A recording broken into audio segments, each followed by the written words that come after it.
Jésus a un plan merveilleux. Et je crois que son plan s'accomplira dans la vie de chacun au nom de Jésus. Je n'entends pas ton amen. On dirait que tu n'as pas envie que le plan s'accomplisse. Que son plan s'accomplisse sur ta vie au nom de Jésus. Alléluia. Nous avons voulu commencer un programme d'enseignement à partir d'aujourd'hui. Et je crois, par la grâce de Dieu, que le Seigneur va nous conduire petitement. Alléluia. Le thème général sur lequel nous allons discuter sur plusieurs dimanches par sa grâce est intitulé « La destinée ». La destinée. Est-ce que tu peux dire ça à ton ami? Dis ça encore, je vais entendre. Dis à celui qui est de l'autre côté. Gloire à Dieu. La destinée. La destinée, un sujet très important qui est l'objet de réflexion de plusieurs personnes. Tout le monde ne peut que parler de destinée. La destinée est tellement importante que nous ne devons pas nous amuser avec. Alléluia. La destinée, elle est biblique. La destinée, Jésus l'a prévue. Dieu l'a prévu. C'est pourquoi nous allons voir qu'est-ce que la Bible dit sur la destinée. Si chacun qui est ici doit dire la vérité, à chaque instant, il pense à son destin. À chaque instant, il pense à ce que sa vie doit être. À chaque instant, il pense sur la manière dont sa vie a été, ce que sa vie est et ce que sa vie doit être. Ce sont des questions existentielles que nous nous posons. Chacun essaie de comprendre ce qui se passe dans sa vie, ce qui doit être. Et dans la plupart des temps, chacun de nous aussi projette ce qu'il veut devenir.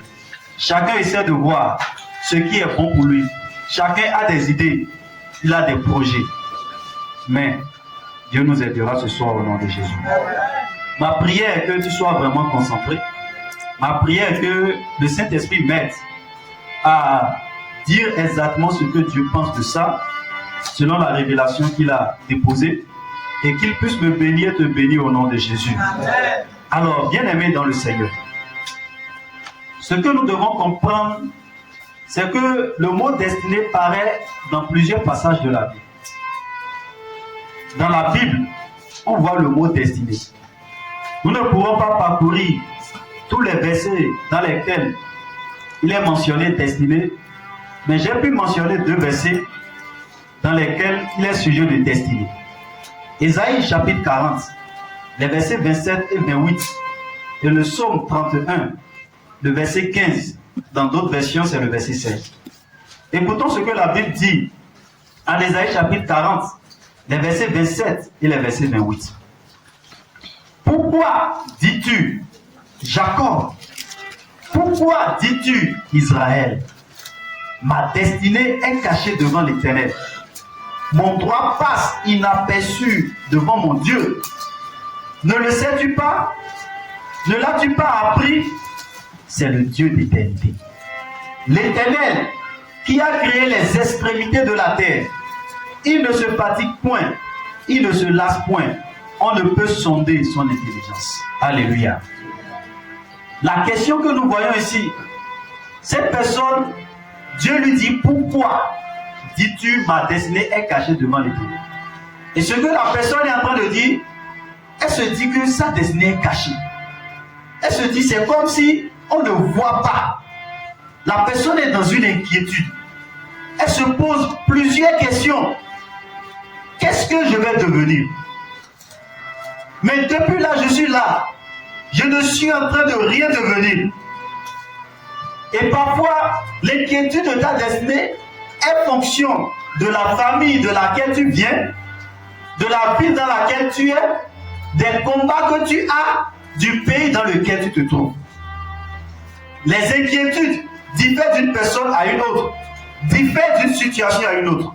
Comme je le disais tantôt, parfois ta situation familiale te pousse a plus t'inquiéter de ta destinée par rapport à une autre personne, la famille de laquelle tu viens te donne l'assurance par rapport à ton futur ou de l'inquiétude par rapport à ton futur.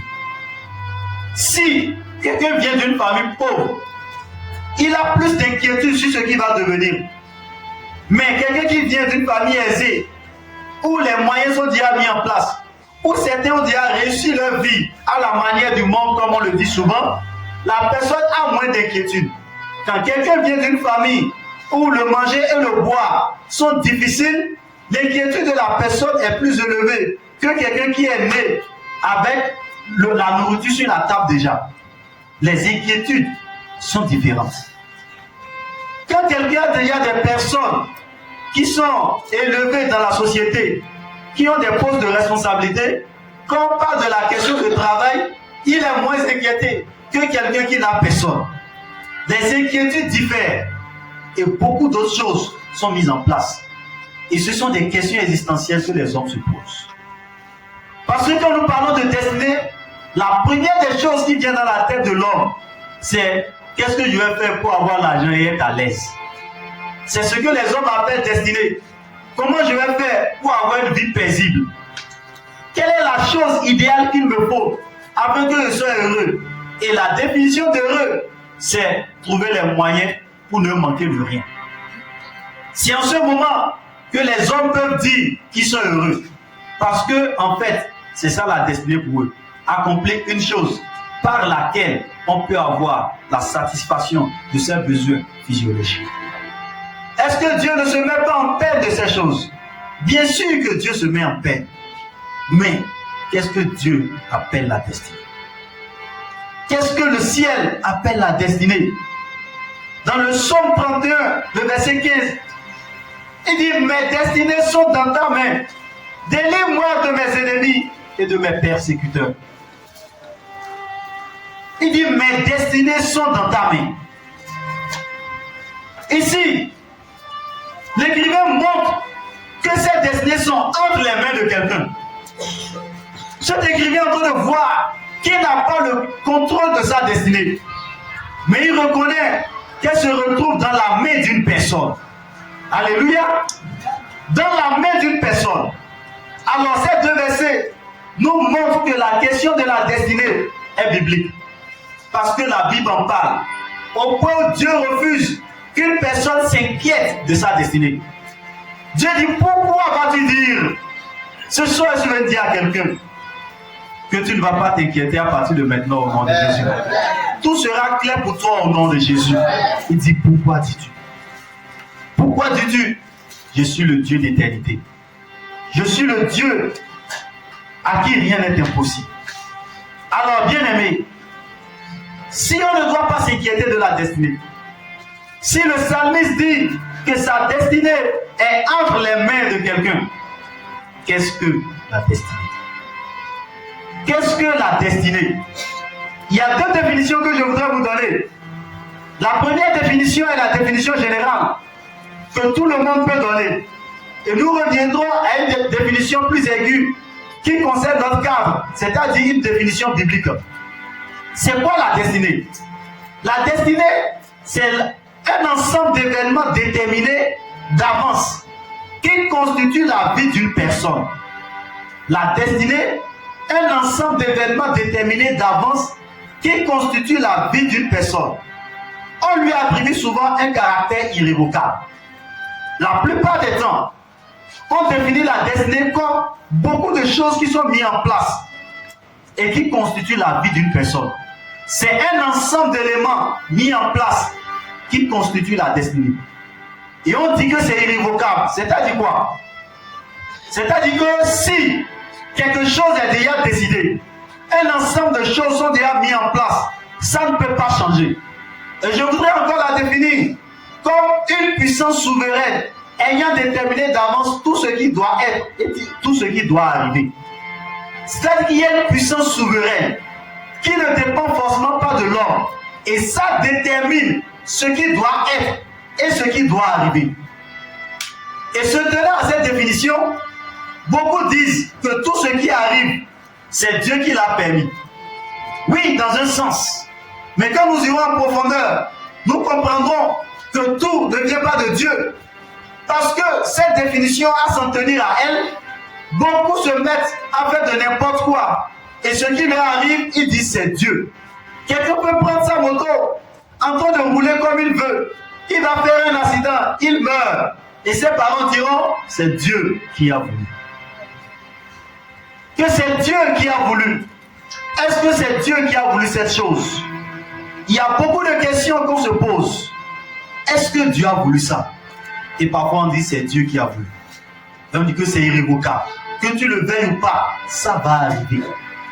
C'est la première définition générale que tous les hommes se donnent. On ne peut pas changer ça. Que tu veuilles ou pas, ça doit forcément arriver. Gloire à Dieu. Mais je voudrais encore aller en profondeur. Je voudrais qu'on vienne un peu dans un cadre biblique pour voir c'est quoi la destinée. La destinée, la définition que je lui donne, c'est le plan établi par Dieu sur la vie de quelqu'un ou quelque chose qui devrait venir à son accomplissement avec la collaboration de l'homme. C'est le plan établi par Dieu sur la vie de quelqu'un ou quelque chose qui devrait venir à son accomplissement avec la collaboration de l'homme. Dieu a déjà établi ça. Ça devrait venir. C'est le souhait de Dieu. C'est que cette chose-là puisse s'accomplir dans la vie d'une personne. Mais avec la collaboration de l'homme. Dans le cas biblique, la destinée a besoin de la collaboration de l'homme. Dieu l'a déjà établi, mais il a besoin de la collaboration de l'homme. Il y a un pasteur qui définit la destinée comme une finalité de quelqu'un ou quelque chose. Elle est pensée, voulue et programmée par Dieu, mais pour laquelle l'homme a aussi un rôle à jouer. La destinée est une finalité de quelqu'un ou quelque chose. Alléluia. Est-ce que tu es là, bien-aimé? C'est une finalité de quelqu'un ou quelque chose. Cette finalité, elle est pensée, elle est voulue et elle est programmée. C'est-à-dire que Dieu a pensé ça. Dieu a voulu la chose et maintenant il a programmé ça. Mais ça va venir à son accomplissement avec la collaboration de l'homme. L'homme a un rôle à jouer dans ce que Dieu a pensé, dans ce que Dieu veut, dans ce que Dieu a programmé. Ça veut dire que bien que Dieu ait pensé ça, bien que Dieu ait voulu, bien que Dieu ait déjà programmé tout, si l'homme n'accepte pas collaborer avec ce que Dieu a prévu, ça pourrait ne pas venir à son accomplissement. Alléluia. Ça pourrait ne pas venir, bien que Dieu veut. Remarquez ces trois choses: penser, voulu et programmé. Dieu veut ça. Dieu a déjà programmé. Ce n'est pas qu'il va programmer. Il a déjà programmé la destinée des hommes. Il veut ça. Il a déjà pensé ça. Et maintenant, il attend la collaboration de l'homme. Il veut que l'homme soit participant. Il dit comme ça, Divine Puissance nous a donné tout ce qui contribue à la vie et à la piété. Et Paul va dire que nous sommes ouvriers avec Christ. Nous travaillons. Il dit nous faisons les fonctions d'ambassadeurs. Dieu veut la collaboration de l'homme. Nous sommes des collaborateurs. Nous sommes des travailleurs avec Dieu. Bien que ce soit lui qui ait établi le plan, il veut que tu acceptes ce qu'il a programmé déjà. Alléluia. Est-ce que Dieu est en train de nous parler? Est-ce qu'on est en train de comprendre, bien-aimé? Alors, c'est ça la destinée. C'est la définition que nous pouvons dire. Ce que nous devons encore comprendre, c'est qu'il y a des acteurs qui interviennent dans la destinée. Il y a des personnes qui interviennent dans la destinée. Qui sont les acteurs? Quand on parle d'un acteur, ce sont les personnes qui jouent un rôle dans la destinée. Quand nous parlons d'un film, quand on parle des acteurs, c'est ceux qui rendent vivant le film écrit. Ceux qui vont rendre vivant le programme établi. Ceux qui vont rendre actif ou bien effectif le plan que Dieu a déjà établi. Il y a des acteurs. Et le premier acteur, c'est Dieu.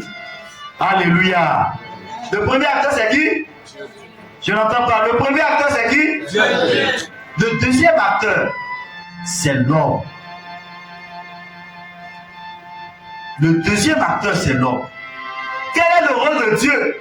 Comme on l'a dit précédemment, Dieu est celui qui pense. Dieu est celui qui fait quoi? Il programme. Mais Dieu est aussi celui qui soutient. Quand nous parlons de la destinée, Dieu est la première personne qui intervient. Et quel est son rôle? Il pense ça, il programme ça et il soutient ça. Alléluia. Dieu ne donne pas une destinée à une personne sans soutenir. Quand il a programmé quelque chose sur ta vie, il est celui qui soutient ça encore afin que ça vienne à son accomplissement. Alléluia. Si c'est Dieu qui a programmé ça, si c'est Dieu qui a prévu ça, il soutient ça encore afin que ça se manifeste. Il soutient ça afin que ça vienne à son accomplissement. Gloire à Dieu. Quel Dieu merveilleux. Qui après avoir programmé n'est pas parti s'asseoir. Il dit, comme moi j'ai fait ma part, fais ta part. Non, il te soutient encore dedans. Il soutient le vase qu'il a appelé. Il soutient la personne qu'il a choisie. Afin que cela vienne à son accomplissement. Alléluia. La deuxième personne, c'est qui? Je n'entends pas? L'homme. Quel est le rôle de l'homme? L'homme, son rôle, c'est d'accepter. Il accepte et va dans la direction établie par Dieu. L'homme, il accepte et va dans la direction que Dieu a déjà établie pour lui. Parce qu'on a dit que la destinée est programmée déjà. Donc le rôle de l'homme dans cette destinée, c'est qu'il accepte le programme que Dieu a mis sur sa vie. Et maintenant qu'il aille dans la direction établie déjà par Dieu. Beaucoup n'acceptent pas le plan de Dieu pour leur vie. Beaucoup ne vont pas dans la direction voulue par Dieu. Beaucoup ne sont pas prêts à accepter la volonté de Dieu pour eux. Bien que Dieu ait déjà établi ça, tu peux refuser. Tu peux refuser d'aller dans ce sens. Même si Dieu te montre le programme, à cause de certaines raisons que nous verrons peut-être plus tard, l'homme refuse ce plan que Dieu a pour lui. L'homme refuse le plan que Dieu a pour lui à cause d'une sagesse. Alléluia. Ou il n'a pas réveillé ceux qui dorment. Gloire à Dieu. La troisième personne que j'ai identifiée et qui intervient dans le cours de la destinée des hommes, c'est qui? Le diable. Alléluia. Quel est son rôle? C'est un agent perturbateur et destructeur. Le diable, quand il intervient dans la destinée, il vient pour perturber la destinée. Il vient pour détruire. Parce que la Bible dit que le voleur ne vient que pour faire quoi? Détruire et égorger. Quand lui vient, c'est pour perturber ce qui a été déjà établi. Quand il vient, c'est pour détruire. Donc, il y a un agent extérieur qui cherche à s'infiltrer. Mais quel est son but? Perturber. Le cours de la destinée de plusieurs personnes sont perturbés. Le diable cherche à chaque instant perturber. Il cherche à chaque instant comment détruire. Tu ne dois pas être ignorant. Tu dois savoir qu'il y a une personne qui veut perturber ta destinée. Il y a une personne qui veut la détruire. Une personne qui ne veut pas que le plan, le programme pensé, voulu et programmé de Dieu vienne à son accomplissement dans ta vie. Alléluia. Tu dois savoir ça. Qu'il y a une personne qui perturbe, qui veut détruire le bon projet que Dieu a établi sur ta vie.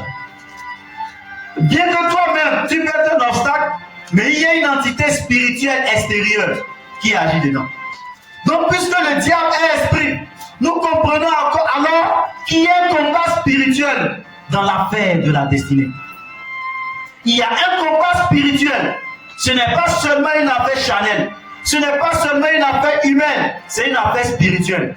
il y a deux esprits qui se battent au sujet d'une personne, un homme. Dieu, il pense, il est un esprit. Il y a le diable aussi qui est un esprit. Pendant que Dieu établit le programme, lui, il s'arrange et met les méthodes et stratégies en place pour voir comment il va perturber ça, comment il va détruire ça. Gloire à Dieu. Alléluia. Le diable. Voilà les trois agents qui interviennent dans ce programme de destinée.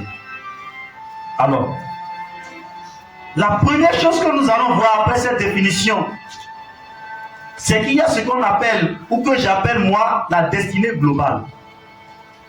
Cette destinée, elle appartient à tout le monde. C'est le plan originel que Dieu a établi et qu'il veut dans la vie de tout être humain sur la terre. Si tu es un homme, tu dois comprendre que ce plan est la volonté de Dieu pour tous.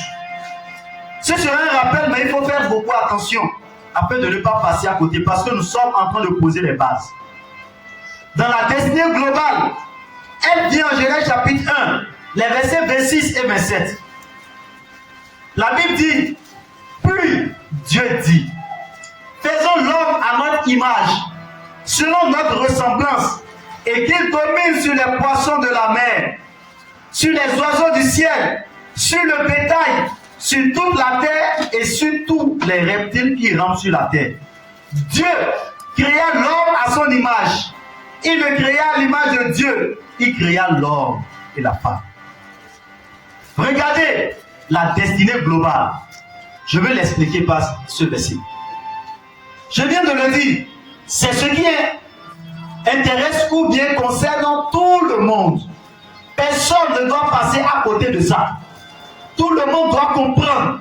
Si même je dois le dire, c'est la destinée de base. Alléluia.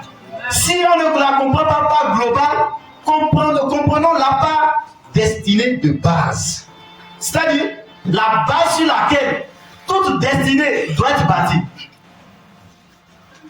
Une destinée qui n'est pas bâtie sur cette destinée n'a pas sa valeur d'être.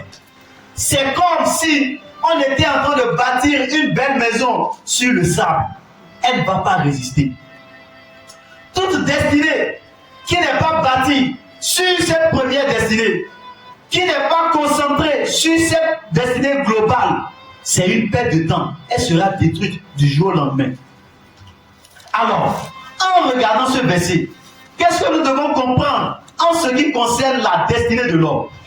Lorsque Dieu était en train de faire le programme de la création de l'homme, ce qu'il met comme destinée, ce qu'il veut que l'homme soit, ce qu'il veut que l'homme devienne, c'est quoi? Que l'homme soit à son image, à sa ressemblance et qu'il domine. Ce sont les trois choses que je veux ressortir en ce qui concerne la destinée globale. L'image, la ressemblance et la domination. Les trois choses auxquelles l'homme est appelé. La destination que Dieu est en train de donner à l'homme. Ce que l'homme ne doit pas perdre de vue. Ce qu'il veut que l'homme soit. La première des choses, il dit qu'il soit à notre image. L'image, c'est qu'il soit un être spirituel. L'image, c'est qu'il ait une communion avec Dieu. L'image, c'est qu'il soit un représentant légal de Dieu. Quand Dieu dit faisons l'homme à notre image, il veut que l'homme soit spirituel. Dieu, dans la destinée globale, il veut des êtres humains spirituels. C'est pourquoi il était en train de faire des personnes spirituelles à son image. Bien-aimé, il n'y a pas de destinée sans spiritualité. Toute personne qui cherche à accomplir une destinée sans avoir référence dans la spiritualité est en train de perdre son temps. Parce que nous avons montré le troisième acteur qui est le diable et qui a pour but de perturber et de détruire. Alléluia. Il a pour but de perturber et de détruire. Alors Dieu, en créant l'homme, il dit à mon image. Parce que ce qu'il doit accomplir est spirituel d'abord, avant d'être physique. Il dit un être spirituel. C'est ça l'image. Et Dieu veut que cet être spirituel ait une communion avec lui. Il n'y a pas de destinée sans communion avec le maître de la destinée. Si tu n'as pas de communion, tu ne pourras pas accomplir le plan divin pour ta vie. Donc dans le désir de Dieu, dans la destinée globale, il faisait l'homme afin qu'il puisse avoir une communion. Donc ta destinée, ma destinée, c'est que nous soyons des êtres spirituels, c'est que nous ayons une communion vivante avec notre Créateur. C'est ça la destinée. Dieu veut qu'à chaque instant, toi et moi, nous puissions avoir des communions personnelles et non générales avec lui. La communion fraternelle générale est très bonne, elle réchauffe, mais la communion personnelle est celle qui nous aide à accomplir le projet de Dieu sur notre vie. Si un homme n'a pas la communion avec son Créateur, cet homme sera en situation difficile, ou du moins est déjà en situation difficile. La communion avec Dieu. Bien-aimé, tu dois comprendre qu'au début de la création, Dieu, dans son plan éternel, il cherchait quelqu'un avec qui il sera en communion. Il faisait un homme avec qui il y aura une communion. Dieu avait un désir. Avec qui serai-je en communion? Je veux partager une intimité avec un être. Alors, je désire de créer un homme. Tu dois le comprendre afin de revenir à la communion si tu n'as pas une communion avec ton Créateur. S'il n'y a pas de communion, ta vie sera difficile, elle sera perturbée, tu ne vas pas la comprendre. La communion est dit le représentant légal de Dieu. Dieu veut également que cet être qu'il est en train de créer soit son représentant légal. C'est pourquoi le frère Paul, ayant compris, dit nous sommes les ambassadeurs. Un ambassadeur est un représentant légal d'un autre pays dans un autre pays. Gloire à Dieu. Donc il a compris sa fonction. Il a compris le rôle. Il est en train d'être le représentant. Dieu, en te créant, veut que tu sois son représentant. C'est qui le représentant? C'est celui qui vient à la place d'une autre personne qui devrait être là. Je veux être là, mais je ne peux pas être là. Alors je te délègue un pouvoir et je t'envoie. Le représentant a été délégué avec un pouvoir. Lorsque l'ambassadeur va, le gouvernement lui confère, lui donne une autorisation d'exercer. Le gouvernement lui donne des capacités pour représenter. Le gouvernement lui donne le pouvoir de faire ce que lui il aurait fait s'il était là.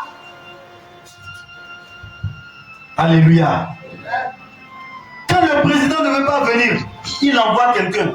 Cette personne va en qualité de représentant du président. Et il est habilité à prendre les décisions que le président aurait prises s'il était là. Donc dans la destinée, ce que Dieu voulait, c'est un représentant. C'est que toi et moi, nous puissions le représenter. Gloire à Dieu. Quelle merveille. Un Dieu si grand. Vouloir des hommes qui vont le représenter. Toi et moi, des êtres faibles et inutiles, qui ne sont faits que de chair. Comment ce Dieu grand peut vouloir que toi et moi, on puisse le représenter? Quel privilège que Dieu nous accorde. Quel privilège. Mais, est-ce que nous sommes en train de le représenter? Alors, à chaque instant de ta vie, tu ne dois pas perdre de vue que je suis appelé à le représenter. Je suis appelé à avoir une communion vivante avec lui. À chaque instant que ta communion n'est plus vivante, tu dois savoir que tu n'es pas en train d'accomplir ta destinée. Gloire à Dieu. Alléluia. L'image. Genèse 1, c'est l'Ancien Testament. Mais quand nous voyons dans le Nouveau Testament, Romains chapitre 8, le verset 29 n'en dit pas moins. Il dit, car ceux qu'il a connus d'avance, il les a aussi prédestinés à être semblables à l'image de son fils, afin que son fils fût le premier-né entre plusieurs frères.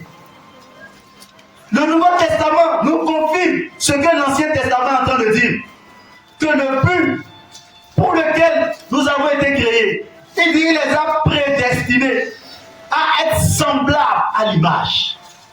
C'est ça la destinée. La destinée de base, globale. Ce que Dieu prévoyait, ce que Dieu attendait, ce que Dieu voulait, ce que Dieu a pensé, ce que Dieu a programmé, c'est que nous soyons semblables à l'image de son Fils. C'est le programme de Dieu, ça. Que nous soyons semblables.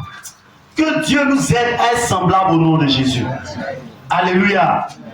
Alors il dit, à notre image selon notre ressemblance. Quelle est la destinée en ce qui concerne la ressemblance? La ressemblance, c'est ce à quoi nous sommes appelés. Ce que nous devons devenir, c'est ça la ressemblance. Alors Dieu, en te créant à son image, il veut que tu lui ressembles. Et cette ressemblance est progressive. C'est-à-dire que tu deviennes saint, que tu aies le caractère de Dieu et que tu aies une vie d'obéissance. C'est ça la ressemblance. Quand il dit à notre ressemblance, il veut que la personne soit sainte parce que Dieu est saint. Donc c'est ta destinée que tu vives dans la sainteté. Si tu n'es pas en train de vivre dans la sainteté, tu n'es pas en train d'accomplir ta destinée. Alléluia. Toute personne qui vit dans l'impureté, dans l'immoralité, n'est pas en train d'accomplir sa destinée, n'est pas en train d'accomplir le plan originel de Dieu pour lui. Donc il dit à notre ressemblance. Ça veut dire quoi? C'est dans la sainteté. L'autre chose, dans le caractère de Dieu. Donc, à chaque instant que tu es en train de grandir dans le caractère de Dieu, tu es en train de ressembler à Dieu, tu es en train d'accomplir la destinée. Alléluia. Donc, à chaque instant que tu vois que ton caractère n'est pas comme Christ le veut, c'est que, à quelque part, la destinée n'est pas en train d'être accomplie. En ce qui concerne la ressemblance, tu n'es pas en train d'accomplir la destinée prévue. Parce que ce à quoi est ta destinée, c'est que ton caractère grandisse et ressemble à l'image de Dieu. Ressemble au caractère de Dieu. C'est ce que Dieu a prévu pour l'homme. Beaucoup, nous avons de mauvais caractères et nous n'y pensons même pas. Ce n'est pas notre problème. Qu'on soit transformé ou pas, ça ne nous concerne pas. Attention, ce n'est pas le programme qui a été établi sur ta vie et sur ma vie. Notre conscience doit revenir au plan originel pour dire le Maître veut que mon caractère lui ressemble. Donc à chaque instant, je dois travailler à ça en m'appuyant sur la grâce qu'il a déjà disposée pour toi et pour moi. Alléluia. Non, la ressemblance parle de la sainteté, du caractère et aussi de la vie d'obéissance. La vie d'obéissance, c'est ça la ressemblance. Lorsque Christ est venu, il dit, je ne fais rien de moi-même. Je juge selon que le Père juge. Donc Christ avait une vie d'obéissance pour nous montrer notre destinée. Nous devons avoir une vie d'obéissance. À chaque fois que tu obéis à Dieu, tu es en train d'accomplir la destinée. Alléluia. À chaque fois que tu vis dans l'obéissance, tu es en train d'accomplir la destinée. La vie d'obéissance est la manifestation de la vie d'obéissance. Alléluia. Est la manifestation de la destinée plutôt. Gloire à Dieu. Donc celui qui n'a pas une vie d'obéissance n'est pas en train d'accomplir la destinée globale, la base de la destinée. La vie d'obéissance, elle est non négociable. C'est pourquoi en Éphésiens chapitre 1, le verset 4, la Bible nous dira, en lui, Dieu nous a élus avant la fondation du monde pour que nous soyons saints et irrépréhensibles devant lui. Pourquoi nous avons été élus? Et quand? Avant la fondation du monde. Gloire à Dieu. C'est avant la fondation du monde. Pourquoi? Il dit pour que nous soyons saints et irrépréhensibles. C'est le but ça. Pour que toi et moi nous soyons saints. Saints par la sainteté que nous avons obtenue par position, mais en marchant dans la sanctification. Et aussi nous soyons irrépréhensibles. Ça parle du caractère. Qu'on ne puisse pas nous prendre. C'est dans ça que nous devons grandir. La ressemblance, nous grandissons en elle. À chaque instant, on doit voir. Il y a un an, je n'étais pas comme ça. Mais après un an, voilà ce que je suis devenu. Par la grâce de Dieu et la vie d'obéissance. C'est ça la destinée globale que Dieu a prévue pour l'homme. Bien-aimé, est-ce que tu es en train de grandir dans cette destinée globale? Est-ce que toi et moi, nous sommes en train de grandir dedans? Parce que c'est ce que Dieu a prévu pour nous. Et tant que l'homme n'est pas dedans, dans ce système, il est hors du plan originel de Dieu. Et c'est dangereux. Voilà que nous avons dit, c'est la base. si la base est déjà gâtée, elle est détruite, comment allons-nous construire dessus? Ma prière est que nous revenons au vrai sens de la destinée. Alléluia. Amen. La troisième chose que je vais identifier dans ce verset, notre destinée, c'est aussi dominer. Il dit, et qu'il domine. Dieu veut que les hommes qu'il a créés puissent dominer. Tu dois dominer, je dois dominer. C'est quoi dominer? C'est assumer la responsabilité. Quand Dieu nous dit de dominer, il nous dit d'assumer des responsabilités. Gloire à Dieu. Ça veut dire, c'est exercer l'autorité sur la création. Quand il disait à l'homme de dominer, il dit exercer l'autorité. Donc nous ne sommes pas appelés à dominer, mais nous sommes appelés à dominer. Alléluia. Nous sommes appelés à dominer. Bien-aimé, Dieu veut que tu domines. Dieu veut que je domine. Il veut que tu exerces une autorité. Il veut que tu assumes des responsabilités et qu'il domine. Il y a une autorité qui dort et il veut que cette autorité soit exercée. En Luc chapitre 10, le verset 19, Jésus va commencer par dire, il dit, voici, je vous ai donné le pouvoir de marcher sur les scorpions et les serpents et sur toute la puissance de l'ennemi et rien ne pourra vous nuire. Nous voyons dans ce projet qu'il n'a été prévu rien pour nuire à l'homme. Dieu n'a pas prévu que quelque chose te nuise. Dieu n'a pas prévu que les choses marchent sur toi. Mais il a prévu que tu marches sur les serpents et sur les scorpions. Ton ta destinée, c'est marcher sur les serpents et les scorpions. Ce n'est pas normal que les serpents et les scorpions marchent sur toi. Et les serpents et les scorpions, ça veut dire quoi? C'est une parabole ou bien une image du diable et de ses démons. Quand nous parlons du serpent et des scorpions, c'est l'image de Satan et de ses démons. Ça veut dire, tout projet du diable sur ta vie, tu es appelé à marcher dessus. Alléluia. Toute ruse des démons, tu es appelé à marcher dessus. Tu n'es pas appelé à être dominé par les démons, mais à marcher sur eux. C'est quoi je prie dans le nom de Jésus. Toute ruse du diable et de ses démons, que la grâce pour marcher dessus te soit accordée au nom de Jésus. Que tu marches dessus au nom de Jésus. Que tu retrouves la destinée normale pour toi au nom de Jésus. Alors, bien aimé, voilà la destinée globale. Que personne ne doit perdre de vue. Je l'ai résumé comme ça. Et que nous ne perdons pas de vue ça. Tout ce que nous allons dire au cours de cet enseignement doit être basé sur ces choses que nous venons d'établir. Si tu établis hors de ce concept, tu es en train de mal bâtir. Si tu bâtis hors de cette manière de faire, hors de cette base, tu es en train de tordre le cou de la vraie définition de la destinée. Alléluia. Alors, après avoir vu cette destinée globale, nous allons continuer dans ce que j'appelle la destinée spécifique. La destinée globale, elle concerne tout le monde, mais la destinée spécifique. Dieu donne des destinées spécifiques. C'est quoi la destinée spécifique? Elle est spécifique à chacun selon la volonté souveraine de Dieu. Cette destinée, c'est en fonction de la volonté de Dieu pour toi que Dieu l'établit. Dieu établit dans sa souveraineté un projet, un programme sur la vie de chacun de nous. Il y a des projets de Dieu sur la vie de chacun de nous. Le premier projet est global. Il attend ça de tout le monde. Personne ne doit passer à côté de ça. Tout le monde doit accomplir ce premier projet. Mais cette destinée spécifique, elle te concerne. Elle me concerne. Elle concerne ton frère. Elle concerne ta soeur. C'est quoi je voudrais te dire? Tu es unique, tu es spécifique. Il n'y a personne comme toi. Alléluia. Et il n'y aura personne comme toi encore. Tu es une personne rare, une personne individuelle que Dieu a créée pour faire une chose spécifique. Une chose qui n'est pas encore arrivée, Dieu est prêt à le faire par toi. Même si ça existe, il y aura une différence encore dedans. Parce que Dieu est pluridimensionnel. Alléluia. Est-ce que quelqu'un se rend compte qu'il est spécifique? Est-ce que quelqu'un se rend compte qu'il est unique? Tu es unique. dans ton genre. Dieu t'a fait unique. Il n'y a pas deux personnes comme toi. Tu es la seule personne. Et ce programme spécifique, c'est toi seul qui peux l'accomplir.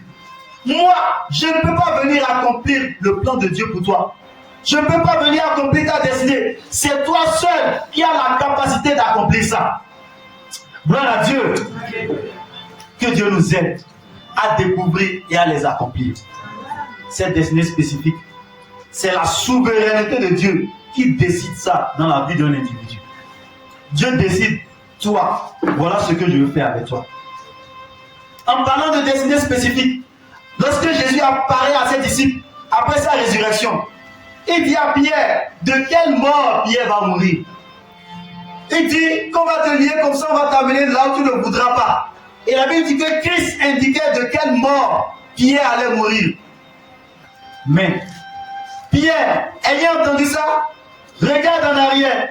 Il voit Jean en train de venir et il demande, et lui, qu'est-ce qui va lui arriver? Mais la réponse du maître est vraiment étonnante. Il dit, si je veux qu'il demeure, qu'est-ce qui te concerne? Toi, suis-moi. Jésus montrait par là à Pierre, Pierre, tu n'as pas à t'inquiéter de l'autre. Je t'ai déjà dit pour toi, allons-y. C'est ce qui te concerne, je t'ai dit.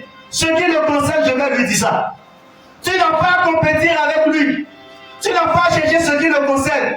Toi, cherche ce qui te concerne.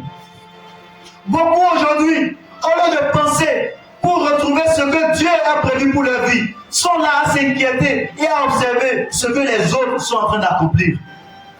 Tu n'as pas à regarder qu'est-ce qu'il a accompli. Est-ce qu'il est en train de me dépasser déjà? Non, tu es spécifique. Tu es unique. Alléluia. Tu es une étoile qui doit briller. Et le fait qu'une étoile brille ne peut pas empêcher l'autre de briller. Gloire à Dieu. Même si ça paraît comme si vous êtes en train de faire les mêmes choses, il y a de la place pour chacun de vous. Alléluia. Il y a de la place pour toi.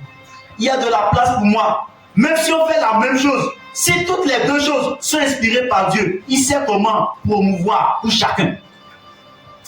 Alléluia. Même si c'est la même chose, si c'est lui qui t'a dit voilà ce que je veux faire avec ta vie, et tu acceptes et tu obéis, tu verras que sa gloire va se manifester dedans. Alors pourquoi les jalousies? Pourquoi la compétition? C'est le fait que l'homme n'a pas compris.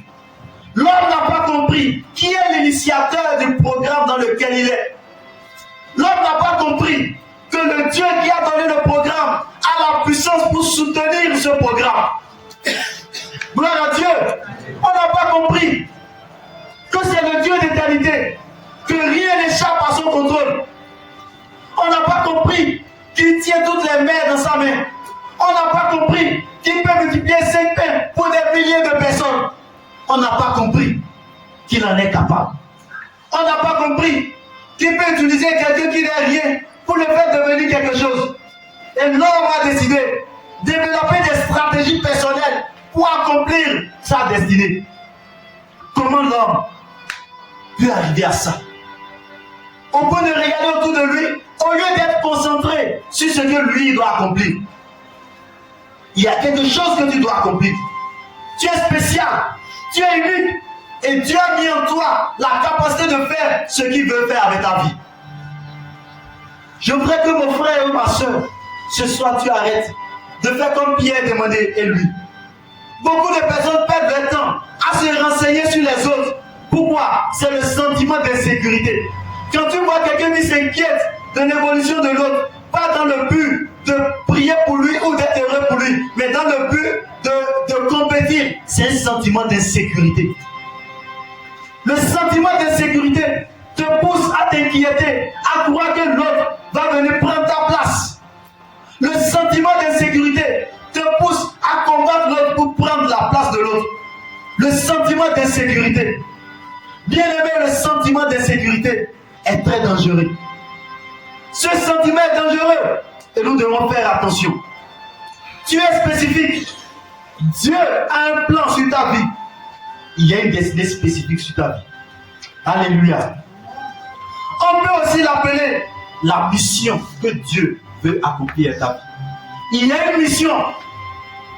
spéciale que Dieu veut accomplir.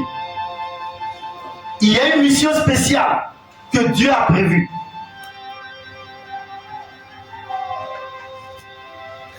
Elle est différente d'un individu à un autre. Maintenant, ce que nous devons comprendre, lorsque j'ai préparé ce message, Dieu a ouvert mes yeux sur ça. Il dit que la destinée spécifique est une plateforme sur laquelle chacun manifeste la destinée globale. Alléluia.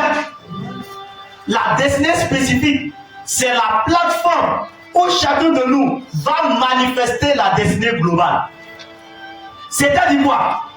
Si tu es spécifique, en allant dans ton domaine, le but de Dieu, en t'amenant dans ce domaine, c'est pour que tu puisses manifester la destinée globale. Alléluia. Ça veut dire quoi? Si Dieu t'amène dans un sens, ce sens dans lequel il t'a amené, c'est pour que tu puisses manifester son image, sa ressemblance et dominer. Donc si tu es spécifique, ce n'est pas pour faire autre chose que la destinée globale. Donc chacun de nous, en fait, on va pour accomplir la destinée globale. Donc n'importe où Dieu va te mettre, c'est pour que tu puisses manifester son image. Alléluia. Là où Dieu va te mettre, tu n'as pas à aller faire une autre chose. C'est manifester l'image de Dieu. Montrer l'aide spirituelle. Montrer que tu es le représentant de Dieu.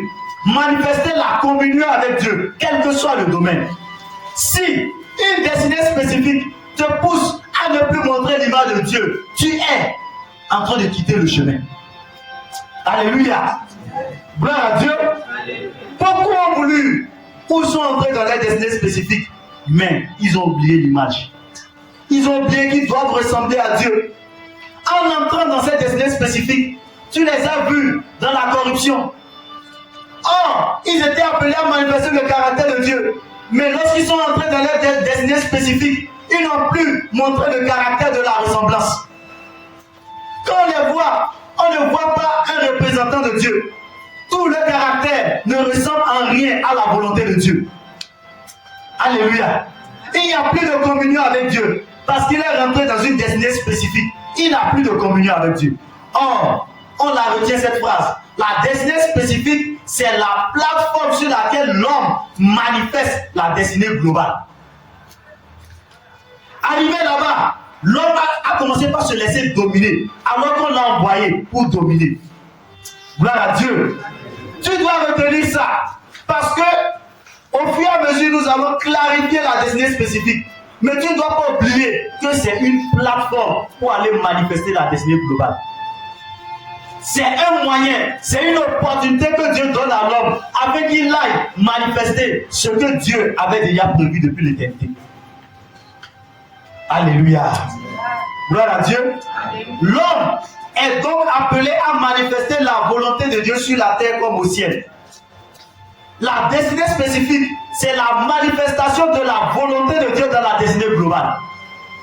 C'est pourquoi, en Matthieu chapitre 6, les versets 9 et 10, il dit: voici donc comment vous devez prier. Et il donne quelque chose qui est spécial, il dit: notre Père qui est aux cieux, que ton nom soit sanctifié. Et il dit maintenant: que ton règne vienne, que ta volonté soit faite sur la terre comme au ciel. Donc, la volonté de Dieu qui est au ciel, le désir, ce que Jésus attend des disciples dans leur prière, c'est que la volonté de Dieu au ciel vienne sur la terre. C'est ce qu'il veut voir et il enseigne aux disciples. Donc ta destinée spécifique, c'est d'amener la volonté de Dieu, le règne de Dieu sur la terre. La terre représente la destinée spécifique. Là où tu es, tu dois amener la volonté et le règne de Dieu. Et le règne de Dieu n'est rien d'autre que son image, sa ressemblance et sa domination. Si Dieu règne à quelque part, on voit son image. Si Dieu règne à quelque part, on voit sa ressemblance. Si Dieu règne à quelque part, on voit qu'il domine. Si ces trois choses ne se manifestent pas, Dieu n'est pas là-bas. Gloire à Dieu. Ces trois choses doivent se manifester pour qu'on puisse dire c'est Dieu qui est en train de régner. Tant que ces trois choses ne se manifestent pas, tu n'es pas en train de manifester le règne de Dieu. En Exode chapitre 25, le verset 40, il dit à Moïse: regarde et fais d'après le modèle qui t'est montré sur la montagne. Moïse devait faire quelque chose, mais selon le modèle qui lui a été montré sur la montagne. n'allons pas pour faire quelque chose d'extraordinaire. Nous allons juste pour faire selon le modèle de la destinée globale. Alléluia. Est-ce que quelqu'un est en train de me suivre? Est-ce que quelqu'un comprend ce que je suis en train de dire? Que le Seigneur nous aide. Amen. La destinée spécifique. La plateforme sur laquelle chacun manifeste ta destinée globale. Gloire à Dieu. Amen. Je voudrais continuer pour montrer quelque chose. Quand est-ce que la destinée a commencé par exister? Quand est-ce que la destinée a commencé par exister? Éphésiens chapitre 2, le verset 10 dira: car nous sommes son ouvrage, ayant été créés en Jésus-Christ pour de bonnes œuvres, que Dieu a préparé d'avance afin que nous les pratiquions. La partie B de ce verset m'intéresse. Il dit que Dieu a préparé d'avance afin que nous les pratiquions. Ce que tu dois comprendre du programme de Dieu pour toi, c'est que ça a été déjà établi d'avance. Je le disais au début, ça a été établi d'avance. Dieu a déjà tout établi d'avance. Il a pensé, il a voulu et il a programmé déjà. Là où tu es, là où je suis, il n'y a rien qui soit extraordinaire. Tout ce que Dieu veut que tu deviennes a été déjà programmé. Gloire à Dieu. Il dit qu'il a préparé d'avance. Je t'informe que tout a été déjà programmé d'avance. Les questions que tu te poses, les réponses existaient avant que toi tu ne viennes pour te poser les questions. Alléluia. Avant que tu ne viennes pour te poser des questions, c'est toi qui te poses des questions, tu ne trouves pas de réponse. Dieu avait réponse avant de poser les questions. Alléluia. Quel professeur veut donner des exercices? Les résultats sont déjà là. C'est en fonction des réponses qui sont là. Il formule une question. La question qui pourra permettre de répondre à la question, n'est-ce pas? C'est de ça qu'il s'agit. Tout a été déjà préparé d'avance en ce qui te concerne. Dieu a déjà tout préparé pour toi. Je voudrais que tu ne sois pas ignorant de ça. Alors, le salut va dire quelque chose. Un des versets qui m'intéresse beaucoup. Psaume 139, le verset 16. Quand je n'étais qu'une masse informe, tes yeux me voyaient. Alléluia. Quand je n'étais qu'une masse informe, tes yeux me voyaient. Et sur ton livre étaient tous inscrits les jours qui m'étaient destinés avant qu'aucun d'eux n'existât. Gloire à Dieu. Ce verset, ça me parle moi, ça m'interpelle. Quand je n'étais qu'une masse informe, lorsque tu n'avais pas de forme, alléluia, lorsque tu n'avais aucune forme, les yeux de Dieu te voyaient. Comment on n'a pas de forme et il nous voit? N'est-ce pas paradoxal? Tu n'avais pas de forme, il te voyait. Est-ce que c'est maintenant il ne va pas te voir? Tu te poses des questions. Mais Dieu, tu ne me vois pas. La réponse ce soir, avant que toi-même tu ne te vois, moi je te voyais. Alléluia. Avant que tu ne saches qu'il faut qu'une réponse soit donnée à tes prières. Moi, j'avais déjà les réponses à tes prières. Il dit, tes yeux me voyaient. Ton regard était sur moi. Avant qu'on ne soit une masse informe, on était une masse informe plutôt. Bien aimé, on n'avait pas de forme, mais Dieu nous voyait. Donc il n'y a rien d'extraordinaire. Il n'y a rien qui soit étonnant pour Dieu. Il n'y a rien qui soit étrange pour Dieu. Dieu te voyait. Je suis venu dire à un frère et à une soeur, Dieu te voyait. S'il te voyait, est-ce que maintenant il ne te voit pas? Est-ce que maintenant il ne voit pas ta situation? Est-ce que maintenant il ne voit pas ce que tu traverses? Est-ce qu'il ne voit pas les questions que tu te poses? Il dira plus tard qu'avant même que la requête ne vienne dans ta bouche, il sait ce que tu veux dire.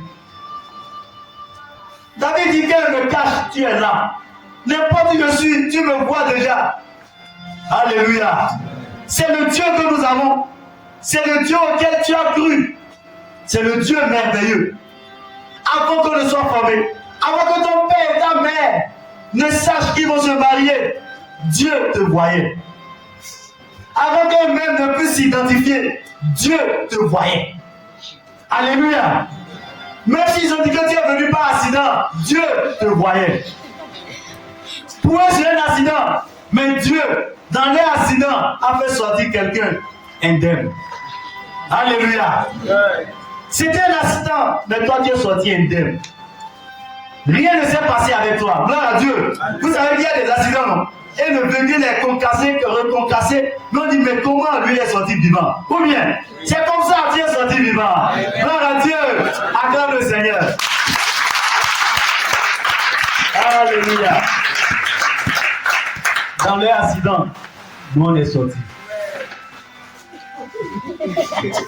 Dans leur accident, tu es sorti, je suis sorti. Parfois, ils ont pris comprimé sur toi, ça n'a rien donné. Alléluia. Ils ont bu comprimé. Tout ça là, ça n'a rien donné. Pourquoi? Il y avait un géant qui doit venir sur la terre. Il y a toi, une personne spéciale qui devait naître. Il y a ce valiant héros qui devait naître. Il y a cette jeune fille qui doit accomplir une destinée.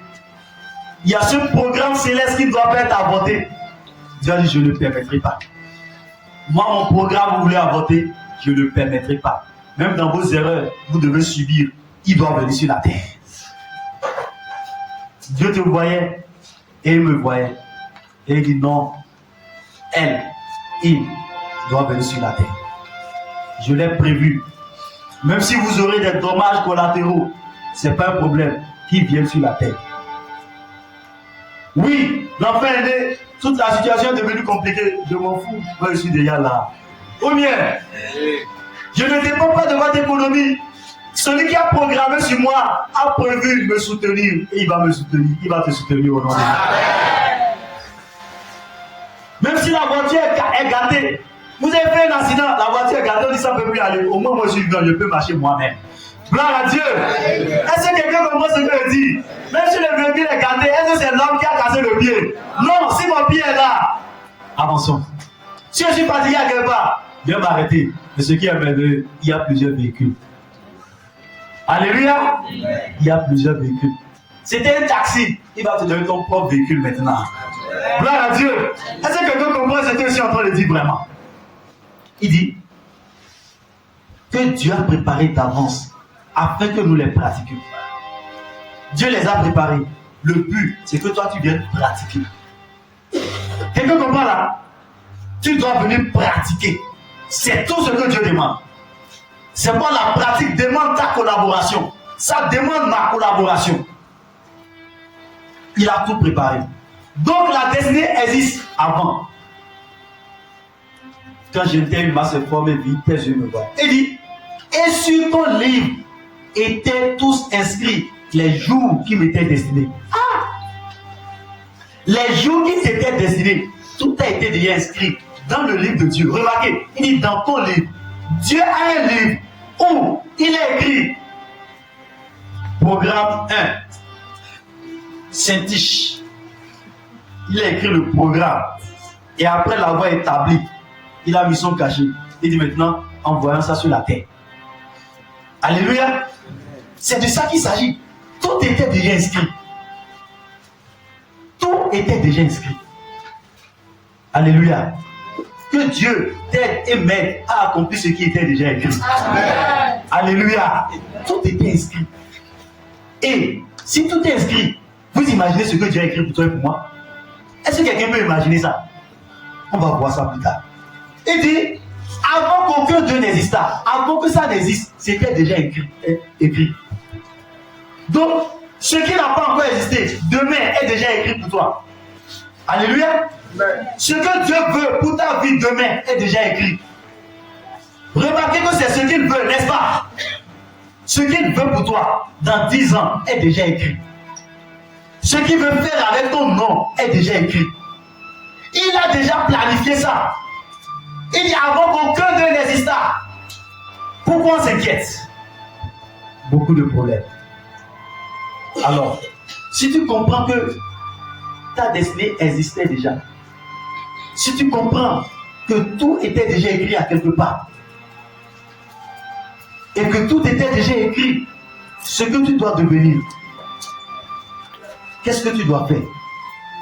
J'ai compris, bien que tout était déjà écrit, on a transformé des mécaniciens en maçons. On a transformé des médecins en pilotes. Nos parents et les parents ont voulu faire des enfants une version améliorée d'eux. Leur échec, ils ont voulu que les enfants puissent accomplir leur ambition. Alors que Dieu a un programme sur la vie de chaque enfant. L'influence des parents parfois, il veut que son enfant devienne ci, sans savoir ce que Dieu a prévu que l'enfant devienne. Beaucoup de destinées ont été avortées. Beaucoup ont été forcés à faire autre chose. Et beaucoup se sont forcés à faire quelque chose par convoitise et compétition. Ta destinée, c'est ce dans quoi tu seras heureux. Si Dieu veut que tu deviennes un entrepreneur et tu dis que tu seras médecin, tu seras pas heureux. Mais le problème, c'est que tu peux devenir médecin. Ah, quelle tragédie. Tu peux devenir, on peut te pousser à devenir, mais le projet de Dieu, c'est que tu deviennes un entrepreneur. Le projet de Dieu, c'est que tu deviennes son serviteur, mais tu peux forcer et devenir autre chose. Quand je lis Amos, chapitre 7, le verset 14, il dit, je ne suis ni prophète ni fils de prophète. Je ne suis ni prophète ni fils de prophète. Il est juste ce qui doit être, il était derrière les sycomores. Il faisait son activité. Il dit, mais Dieu m'a pris pour venir prophétiser. Il était en train de faire quelque chose, mais Dieu l'amène pour devenir son prophète. Pourquoi? Le temps accompli est venu. Ce qui a été écrit, il devait venir le faire. Jérémie dit, je n'ai pas refusé d'être pasteur. C'est ce que Jérémie a compris plus tard que Dieu voulait pour lui. Jérémie a compris le plan de Dieu pour sa vie. Il a compris que les Écritures avaient été déjà écrites. Paul dit, lorsqu'il a plu à celui qui m'a mis à part, dès le sein de ma mère, de révéler à moi son fils, je n'ai pas résisté. Il n'a consulté ni la chair ni le sang, mais il a foncé. Parce qu'il a compris que ce qui était déjà accompli lui a été révélé. On a transformé les destinées. Je voudrais dire aux parents qui sont ici, ne forcez pas vos enfants pour devenir quelque chose. Priez pour découvrir ce que Dieu a établi pour eux. Aidez-les à découvrir le plan de Dieu pour eux. En accomplissant ce plan, vous serez heureux et serez heureux. Le problème des parents, c'est que eux, pour eux, l'accomplissement de la destinée, c'est la quantité d'argent qui revient à la maison. C'est l'honneur que l'enfant va leur donner quand on va dire, voilà, mon enfant, il est douanier, il est médecin. C'est ça leur sujet de gloire, c'est pour leur propre fierté. C'est l'égoïsme et l'orgueil des parents qui les poussent à ça. Ou soit leurs ambitions ratées. Le parent a voulu devenir médecin, il a voulu devenir pilote. Et le cours de la vie n'a pas permis. Il dit, un de mes enfants sera pilote. Mon enfant doit être pilote. Ou soit quand il a vu l'honneur qui est donné au pilote, il veut que ses enfants aussi puissent avoir cet honneur. Est-ce que c'est ça la destinée? Est-ce que c'est ça le plan originel de Dieu? Ce n'est pas ça. Et maintenant les enfants eux-mêmes compétissent. Il y a au moins 10 à 15 ans, quand on demande à quelqu'un ce que tu veux devenir, surtout les jeunes garçons, c'est douanier. Tu veux devenir quoi? Douanier. Et quand vous regardez la motivation, c'est parce qu'en son temps, ce domaine était juteux. N'est-ce pas? Parce qu'il y avait de l'argent dedans. Tout le monde veut devenir douanier. C'était l'ambition de chacun. Et les parents rient parce que dans les yeux, ils voient les billets, les liasses qui sont faits. Alors qu'ils ne savent même pas comment ces gens-là obtenaient leur argent. Mais aujourd'hui, si tu dis au même enfant qui avait 15 ans, 10 ans, qui voulait être douanier, si on lui dit aujourd'hui sois douanier, certains ne vont plus accepter. Pourquoi? Les opportunités ne sont plus les mêmes. Gloire à Dieu. Les opportunités ne sont plus les mêmes. On ne doit pas forcer, mais on doit découvrir. Alors, si le plan existait avant que nous ne naissions, comment parvient-on à la connaissance de la destinée? Comment se fait la connaissance de la destinée? Nous Nous n'allons pas détailler ça en profondeur, mais nous allons faire une introduction par rapport à ça. La connaissance de la destinée. Comment Dieu fait connaître. Ce que nous devons comprendre, c'est qu'il y a des destinées qui sont connues avant même la naissance. Quand je prends le cas de Jean-Baptiste, en Luc chapitre 1, les versets 13 à 17, ma Bible me dit, mais l'ange lui dit, ne crains point Zacharie, car ta prière a été exaucée. Ta femme Élisabeth t'enfantera un fils, et tu lui donneras le nom de Jean. Il sera pour toi un sujet de joie et d'allégresse, et plusieurs se réjouiront de sa naissance. Car il sera grand devant le Seigneur. Il ne boira ni vin, ni liqueur enivrante, et il sera rempli de l'Esprit Saint dès le sein de sa mère. Il ramènera plusieurs des fils d'Israël au Seigneur, leur Dieu. Il marchera devant Dieu avec l'esprit et la puissance de lui, pour ramener les cœurs des pères vers les enfants et les rebelles à la saillie des justes, afin de préparer au Seigneur un peuple bien disposé. Jean-Baptiste n'était pas encore né, mais Dieu vient vers Zacharie, son père. Son père qui allait pour accomplir le rôle de sacrificateur. Il va, c'était son tour, parce qu'il a été tiré au sort. Et Dieu vient et lui dit, ta prière a été exaucée. Ça veut dire quoi? Zacharie priait pour un enfant. Et dans cette prière, Dieu vient et Dieu lui donne une révélation. Dieu ne lui donne pas seulement un enfant, mais Dieu lui dit ce qui concerne l'enfant. Dieu commence par révéler ce à quoi l'enfant est destiné. Dieu commence par lui expliquer la destinée de l'enfant. L'enfant n'est pas né, mais on peut d'abord savoir ou déjà savoir ce qu'il doit venir faire. Alléluia. Et regardez quelle précision que l'ange fait. Il dit, et tu lui donneras le nom de Jean. Ce n'est pas seulement que l'enfant va venir, on précise le nom. Comment Dieu a pu être très précis au point de dire, voilà le nom que l'enfant va porter. Si Dieu s'est intéressé au nom, ne va-t-il pas s'intéresser aux autres aspects qui concernent l'enfant? Avant la naissance, la destinée a été communiquée. Avant qu'il ne vienne, on a déjà dit ce à quoi il a été établi. Alléluia. Regardez. Tout a été déjà expliqué. On a expliqué ce qui va devenir. Jean-Baptiste, il ne naissait pas avec confusion. Il naît, ses parents savent déjà ce qui va devenir. Plusieurs parents ne savent pas ce que l'enfant va devenir. Mais ce n'est pas un problème. Gloire à Dieu. Que Dieu te révèle ça au nom de Jésus. Amen. La destinée de Jean-Baptiste a été connue d'avance avant qu'il ne soit né.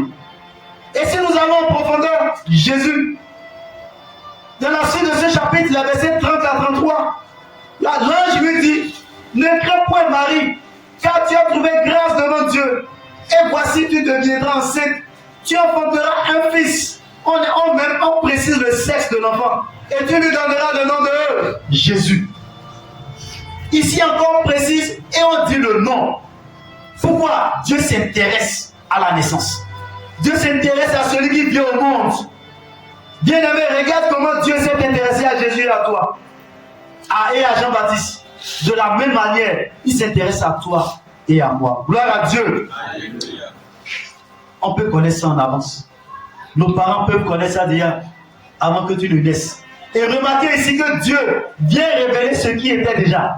Ce n'est pas que c'est maintenant on dit le programme. L'ange vient informer ce qui a été déjà écrit dans le livre. Parce que quand vous regardez le cas de Jean-Baptiste, il dit, et il marchera avec la puissance d'Élie. Dans l'Ancien Testament, il a été déjà dit qu'Élie va revenir. On est ensemble là. Donc ce n'est pas maintenant que le projet était en train d'être établi sur la vie d'Élie et de Jean-Baptiste. Ça a été déjà établi. On vient pour informer Zacharie. Tout était déjà accompli. Je prie que Dieu vienne t'informer ce soir au nom de Jésus. Je prie que Dieu vienne t'informer au nom de Jésus. Qu'il te dise ce qui est déjà écrit dans le livre sur toi. La même chose a été écrite au sujet de Jésus. Je n'ai pas le temps de détailler. Nous allons voir dans la suite de ce thème tout ce qui concerne ces deux personnes et les différents personnages que nous allons étudier. Le contenu de la destinée, nous allons le voir. Mais continuez un peu s'il vous plaît. Nous allons voir d'autres personnes. Pendant leur existence, eux connu personnellement leur destinée. Je prends pour exemple le cas de Paul. En Actes chapitre 26, les versets 15 à 19. Je répondis, qui es-tu, Seigneur? Et le Seigneur dit, je suis Jésus que tu persécutes. Mais lève-toi et tiens-toi sur tes pieds, car je te suis apparu pour t'établir ministre et témoin des choses que tu as vues et de celles pour lesquelles je t'apparaîtrai. Alléluia. Lorsque Jésus apparaît à Paul, il lui révèle ce pourquoi il est venu. Il dit, je te suis apparu pour faire quoi? Pour t'établir ministre et témoin des choses que tu as vues. Il lui explique pourquoi je suis venu vers toi. Je suis venu pour t'établir ministre. Alléluia. Il établit ministre. Et quoi encore? Et témoin des choses que tu as vues et de celles pour lesquelles je t'apparaîtrai. Dans la rencontre avec Jean-Baptiste et avec Paul, on lui explique ce pourquoi il a été créé. Il dit, je vais t'établir. Voilà le plan originel pour toi. Ce que tu es en train de faire, c'est le désordre. Alléluia. Actes chapitre 26, les versets 15, s'il vous plaît. 15, 16, jusqu'à 19. C'est ça que nous sommes en train de lire. Regardez au verset 16, il dit, je t'ai choisi du milieu de ce peuple et du milieu des païens, vers qui je t'envoie. Alléluia. Afin que tu leur ouvres les yeux, afin qu'ils passent des ténèbres à la lumière et de la puissance de Satan à Dieu. Pour qu'ils reçoivent par la foi en mon nom le pardon des péchés et l'héritage avec les sanctifiés. En conséquence, roi Agrippa, je n'ai point résisté à la vision céleste. Paul dit que lui n'a pas résisté. Sur le chemin, bien que tu es en train de te perdre, Paul n'était pas en train d'accomplir sa destinée. Paul était en train de faire toute autre chose, sauf le plan de Dieu pour sa vie. Et le maître qui le connaissait avant que ses parents ne se mettent même ensemble, le maître lui apparaît et lui explique le plan. Même si tu ne le connais pas, ce n'est pas le problème. Si tu es confus, ce n'est pas le problème. Il y a encore la possibilité que le Jésus qui est apparu à Paul, que ce même Jésus t'apparaisse. Gloire à Dieu. Il vient, il interrompt Paul. Paul était en train d'aller quelque part. Il combattait ce qu'il devait faire. Il était dans le sens contraire. Il s'opposait à ce qu'il doit soutenir. Pourquoi? L'ignorance. L'ignorance est dangereuse. Mais Jésus lui apparaît. Jésus lui explique que Paul, ce que tu es en train de faire, c'est ce pourquoi tu as été établi ministre. C'est ce pourquoi tu as été établi apôtre. Combien d'entre nous ne sommes pas en train d'aller dans le sens contraire de notre destinée? Combien d'entre nous sommes en train de nous opposer au plan de Dieu pour notre vie? Combien d'entre nous sommes ignorants et nous prenons le chemin de la perdition? Pourquoi il n'y a pas eu de révélation? La Bible dit, s'il n'y a pas de révélation, s'il n'y a pas de vision, le peuple vit dans le désordre. Le désordre dans lequel les gens vivent, c'est parce qu'il n'y a pas de vision. Paul vient à la conclusion du verset 19. Il dit, en conséquence, roi Agrippa, je n'ai point résisté à la vision céleste. Parce qu'il y a une vision, Paul n'a pas pu résister. Sa vie est devenue ordonnée. Si vous voyez quelqu'un qui vit dans le désordre, c'est parce qu'il n'a pas de vision. La vision donne la concentration. Quand tu commences par avoir une vision, quand tu commences par avoir un objectif, tu commences par être concentré. La distraction disparaît parce que tu sais là où tu es en train d'aller. Paul se perdait, mais pour Jésus, c'était pas tard. Pour Jésus, même dans sa perdition, il peut le rencontrer. Même si tu as déjà tout perdu, même si pendant des années tu n'as pas trouvé là où Dieu veut que tu sois, il y a encore de l'espoir. Dieu peut te rencontrer et te tourner et t'amener. Il dit, je t'ai choisi du peuple, le peuple dans lequel tu es. Je t'ai sorti d'eux, je t'ai appelé et je te renvoie vers eux encore. Gloire à Dieu. Paul avait quitté le peuple, il allait pour attaquer les disciples. Mais Jésus le prend et le tourne et il retourne là-bas. Gloire à Dieu. Pourquoi le plan devait s'accomplir? La destinée doit s'accomplir, mais c'est par une visitation. S'il n'y a pas de visitation, il n'y a pas d'orientation. Sans visitation, c'est le désordre qui s'installe. Ah, bien aimé. J'ai envie de continuer. Le temps ne me permet pas. Mais permettez à ce que j'aille avec Josué. Josué chapitre 1, le verset 1, 2 et le verset 6. Après la mort de Moïse, serviteur de l'Éternel, l'Éternel dit à Josué, fils de Nun, serviteur de Moïse. Regardez comment on qualifie Josué. On dit, l'Éternel dit à Josué, fils de Nun, serviteur de Moïse.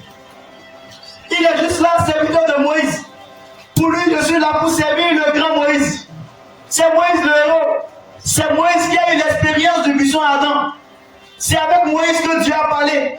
C'est Moïse qui a fait les signes et les prodiges. Moi, je ne suis que son serviteur.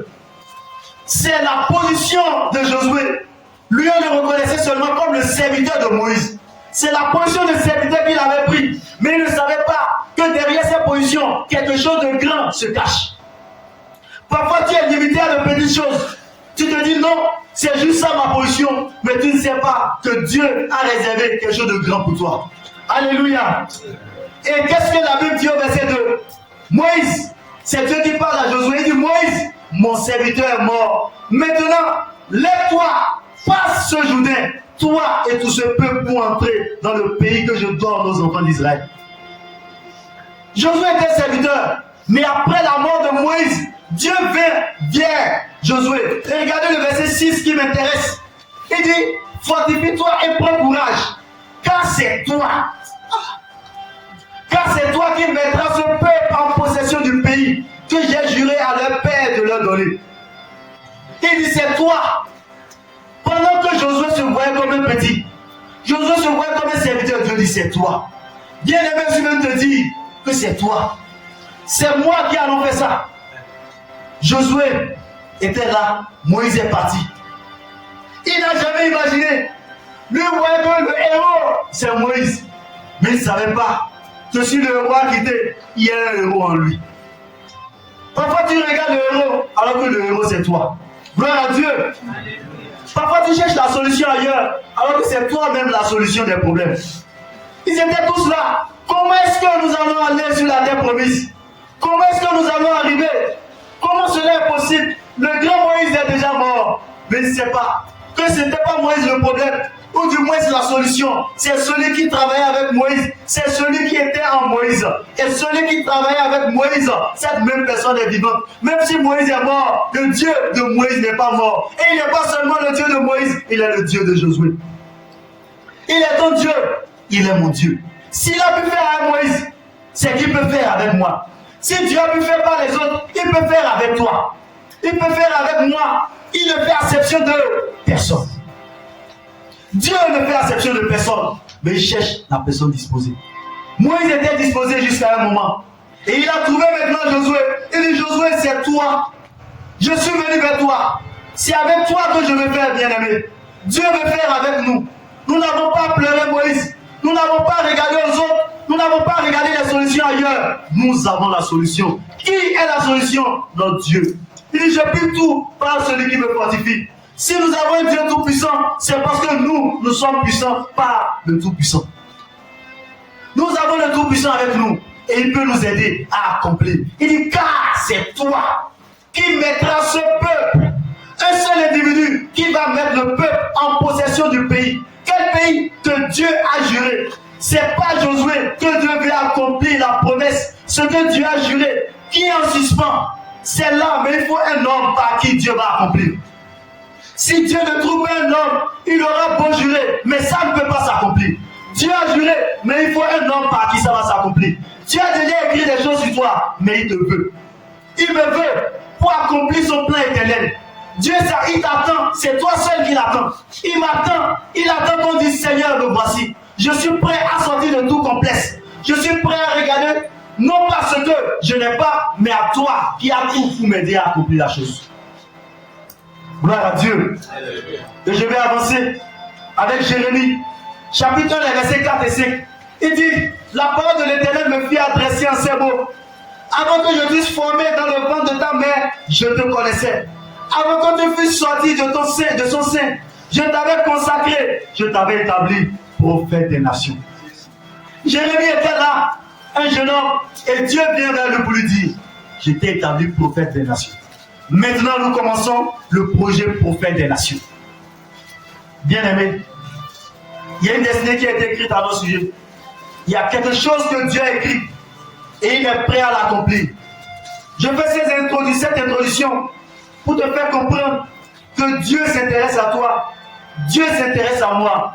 Le but, pas des destinées spécifiques afin d'accomplir la destinée globale dans toutes les sphères d'influence. Dans tous les domaines, il veut accomplir la destinée globale.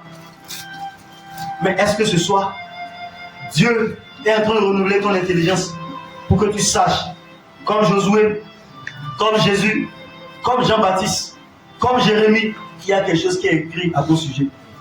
Il y a une chose qui est écrite à mon sujet. L'heure est passée, sinon nous verrons quel type de destinée Dieu a pour nous. Et nous irons loin pour voir les réponses de Dieu qu'il a données à certaines personnes. Mais ce soir, je pense que nous allons prier pour dire au Seigneur, je suis là, je reconnais que tu as établi quelque chose sur ma vie.